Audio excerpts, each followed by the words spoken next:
Burkina Faso, la culture de chou occupe une place importante dans la production des légumes. En effet, il occupe la 3e place après l'oignon et la tomate. La production du chou peut se faire en toute saison. Dans cette vidéo, vous découvrirez les différentes étapes de la production de cette culture. Je suis Madame Sawadou Alice, technicienne d'agriculture.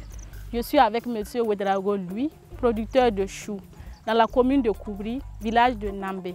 Avec M. Ouedraogo, nous allons vous apprendre comment réussir la production du chou.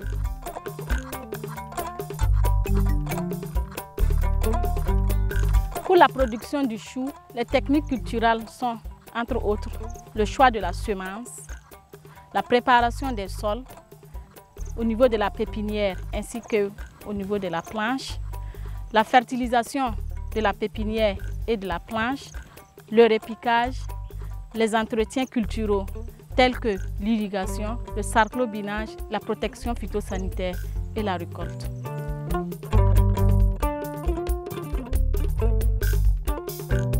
Il existe plusieurs variétés de choux cultivées au Burkina Faso. Le choix de la semence est en fonction de la période de culture.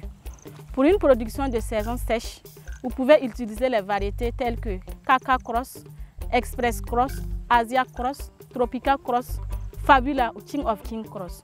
Pour une production de saison pluvieuse, vous pouvez utiliser les variétés telles que Kaka Cross, Tropica Cross ou Fabula. La quantité de semences par hectare est de 200 à 300 grammes. Elle est faite sur un terrain plat, sur un sol sablo-lumineux, bien drainé, riche en matière organique, non inondable, proche d'un point d'eau. Elle est faite sous abri pour éviter les dégâts causés par les pluies et l'ensoleillement excessif.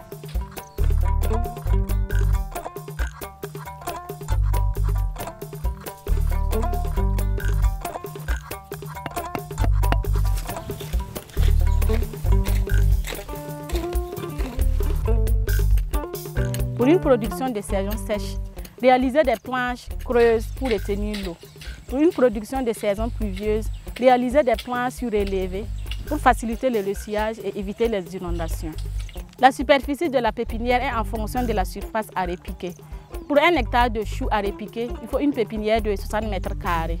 Traiter la planche avec de l'eau bouillante à raison de 10 litres par mètre carré.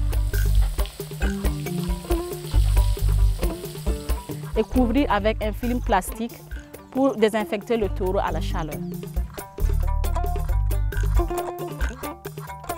Pour fertiliser la planche, il faut apporter 1,5 à 2 kg de fumier organique bien décomposé, soit 1 plat yoraba par mètre carré. Après la fumier organique, nous allons apporter 40 g par mètre carré de NPK 14-23-14, soit 2 boîtes d'allumettes bien remplies. Après avoir apporté les différents fertilisants, nous allons remuer la planche pour mieux incorporer les différents fertilisants. Pour une production de saison pluvieuse, le semis se fait entre avril et mai. Pour une production de saison sèche, le semis se fait à partir du mois de septembre. Pour le semis, nous allons tracer des sillons de 1 cm de profondeur, espacés de 15 à 20 cm entre les sillons.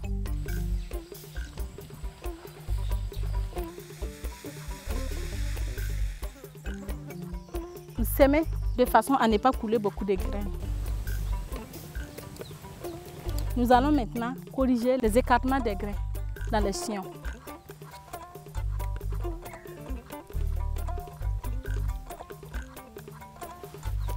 Fermez les sillons avec les doigts, puis tassez légèrement.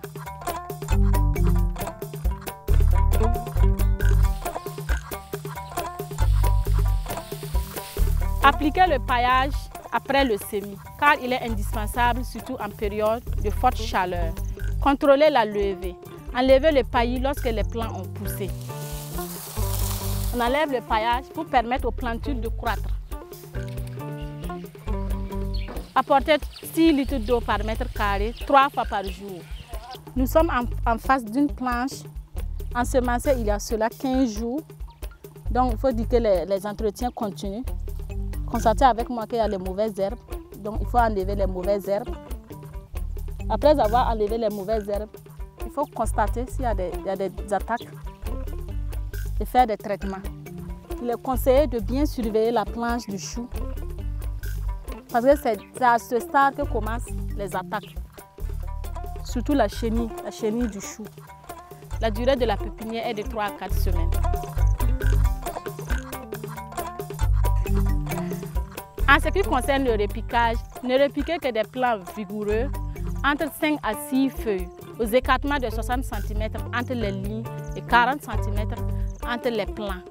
Il est préférable de faire le repiquage le matin ou le soir. Nous sommes en train de préparer le sol pour le repiquage. Voilà, nous allons faire des bions de 60 cm et repiquer de 40 cm entre les plants.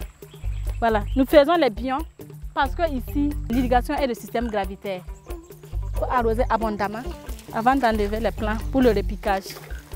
Il faut enlever les plants vigoureux avec un peu de mode de terre. Il faut noter que la planche à repiquer a reçu les mêmes préparations du sol que la pépinière. Pour le repiquage, nous avons enlevé les plants vigoureux, donc 5 à 6 feuilles. Donc nous allons repiquer aux écartements de 40 cm entre les plants, puisque les bions sont de 60 cm entre eux.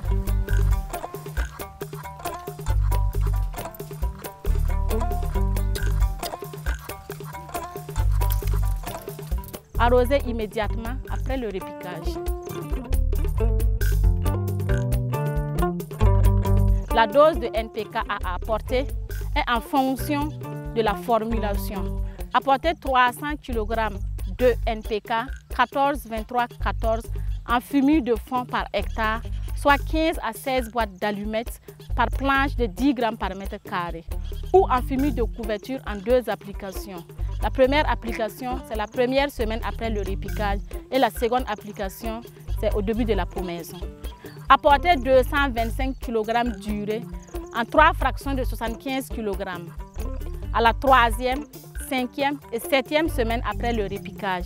Pour une production de saison pluvieuse, il est déconseillé d'utiliser l'urée vu l'importance des pourritures observées sur les feuilles.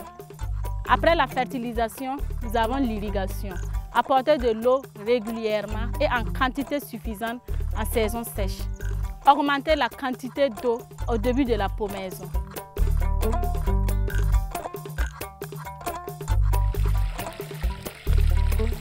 Nous sommes dans un système d'irrigation gravitaire où l'eau est conduite par le tube PVC. Voilà. Pour irriguer, nous allons ouvrir la vanne et laisser l'eau passer pour l'irrigation.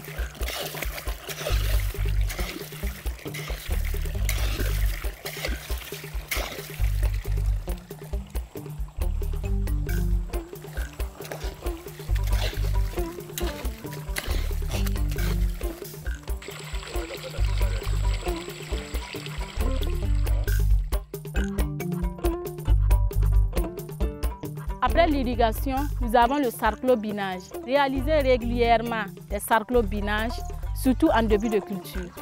Après le sarclobinage, nous avons le traitement phytosanitaire. Surveiller les chenilles défoliatrices et faire une application d'insecticides préventifs et à la demande. Faire des traitements avec des extraits végétaux, nîmes, papaye, piment pour contrôler les nuisibles. Utiliser les produits chimiques homologués si les nuisibles persistent après 2 traitements aux extraits végétaux.